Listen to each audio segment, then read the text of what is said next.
name is Lynn and I'm an artist. Welcome to my videos on how to resin art. I use a three-step process. If you are sort of an expert or medium expert, you've done this before, you're just looking for some extra tips and tricks, you might want to move ahead to another video because this first video is an introduction. I am an alcohol ink artist. I also do acrylics and some mixed media. A lot of times I resin my art. When it's hanging in a gallery, at a show, or even online, a lot of artists, as well as the general public, ask me, how do you resin art? So I've decided to do these videos to explain that to you. First of all, when I get done with a painting that I think is going to look great with resin, I go ahead and clean my studio a bit. I dust it, especially. And the first step is I gather my tools together. The reason for this is once you pour your resin onto your artwork, you have between 30 and 40 minutes to work with that resin. And then you have to let it dry or cure, harden, for anywhere from 24 to 72 hours, depending on the resin that you use. You want your tools handy right there when you need them. The first thing you need, of course, is resin. Resin comes a container of resin, a container of hardener. All the resins that I have used come that way. You use equal amounts of resin and hardener in a solution to pour on your artwork. I have been using art resin. I've used different types of resin. I really like art resin. The reason for that is because art resin does not emit fumes. Some of the resins that I've used do emit fumes. It's non-flammable. It's one of the safer resins to use. I am not in any kind of financial agreement with this company. I'm not under contract to promote their products. I just really like their resin. You can buy it online at artresin.com. You can also get resin at any resin at a hardware store or other art supply store. The other thing you will need is something to mix your resin and hardener in. Most resins require anywhere from 2 to 4 minutes of mixing. That means if your artwork requires about 4 ounces, let's say, of solution, you will need 2 ounces of resin and 2 ounces of hardener mixed together. So some artists use an old measuring cup. They go to the thrift store, whatever, they have an old one, and they use that. They reserve it specifically for the resin. I like to mix and pour in the same container. So I go to the painter store or Home Depot and I buy these painter quarts. They have the measurements on the side. So I'm not pouring from another container into this container. One less container to clean.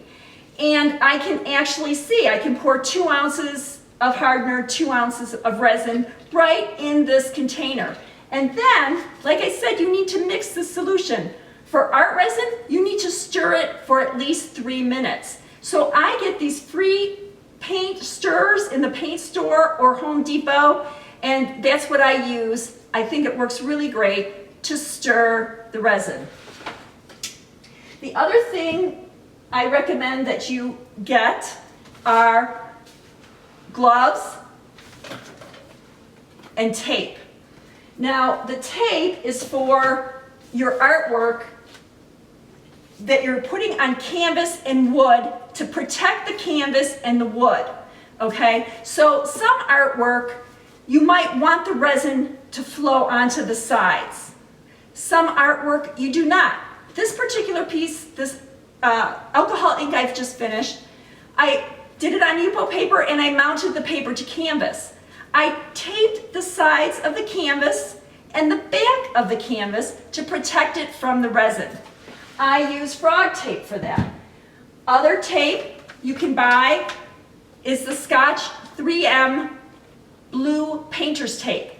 I'm not going to go into a lot of detail about the pros and cons of different kinds of tape. What I'm going to tell you is they are different. I have used many of them. I do not care for most of them. The one that works the best for me is the frog tape. You can get this again, hardware store, Lowe's, Home Depot. I recommend the gloves because, again, resin is toxic. You want to protect your hands. It's also very sticky and hard to work with, especially when it gets on your skin. Protect yourself and use some gloves. I also buy a plastic plastic spatula works the best. I've tried wood, mixed results. I think the plastic works the best. Again, 96 cents at Home Depot. If you buy the art resin, they will ship it usually with a package of square plastic tools to use. You will use this to spread the resin mixture to the corners and edges of your artwork. Now, when you pour your resin mixture onto your artwork, whether it's on canvas or wood, I'm going to guarantee you're going to have bubbles rise to the surface. You have to get the bubbles out. The tool that you will use to do that is a blowtorch. Don't let this scare you. It scared me, but now after using it numerous times, I love this blowtorch because it actually gets the bubbles out. I have tried hair dryers. I have tried heat guns. Some websites recommend blowing through a straw onto the bubble to try to get it out. It doesn't work and it's exhausting. Don't do that. Get yourself a blowtorch. I bought this at Home Depot, $35. Comes with the top and the canister. I recommend getting an extra canister of propane so that if you plan on doing a lot of resin, you're not going to run out of propane. The other thing that a lot of artists do when they resin art is they elevate it. And there are numerous reasons for this, and that will become more apparent in the other videos. When you elevate your art, the key is to make sure it stays level. I go to the dollar store, I buy plastic containers. I like this size. I've bought a couple packages that I have reused these over and over again. Some artists use paper cups. They like it a little higher. That's fine. But if you do, whatever you use to elevate your art, you have to make sure it's level. It's because art resin is self-leveling. So you have to put your art on the device that you're going to use to raise it. And before you start to resin, put your level on your art and make sure it's level. If you do not have a level, you can download an app onto your cell phone that is a level. It turns your cell phone into a level. The other thing you may want to have handy are toothpicks. The reason for this is that dust particles in the air can often settle in your resin. If you're working with your resin and you notice that, you can take a toothpick and dab out the dust particle. I do not recommend doing that after about 35 to 40 minutes because after that amount of time, your resin is starting to harden and cure. If you use anything to try to get out dust particles, it will make a dent and ruin the resin, in my opinion. Don't do that. And lastly, what you might want to use, or what I highly recommend that you use, is a face mask. I use a face mask when I use resin. Regardless of the kind of resin that you use, all resin is toxic. Protect yourself and use a face mask. Now, after you get done with your process and your artwork is starting to harden or cure, and this will be anywhere from 24 to 72 hours, depending on the brand of resin that you use. Some artists like to put a box or a container over their art to protect it so that dust does not get into their artwork. I don't like to do that. I keep my studio pretty dust-free.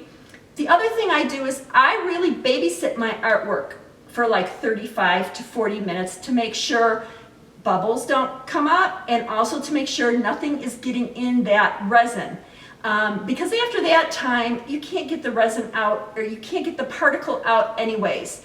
But if you want to cover your art, and I recommend this if you're in a basement or anywhere that is dusty, get a large plastic bin and put it over your art. Do not use a box. I know people who have used boxes. The inside of the box is dirty, and over time it starts to, it has dust and it has paper, and that comes down into the resin and it ruins the art. It's horrible. Don't do that. Thank you for watching. I'm excited. I love to resin art, and see you in the next video.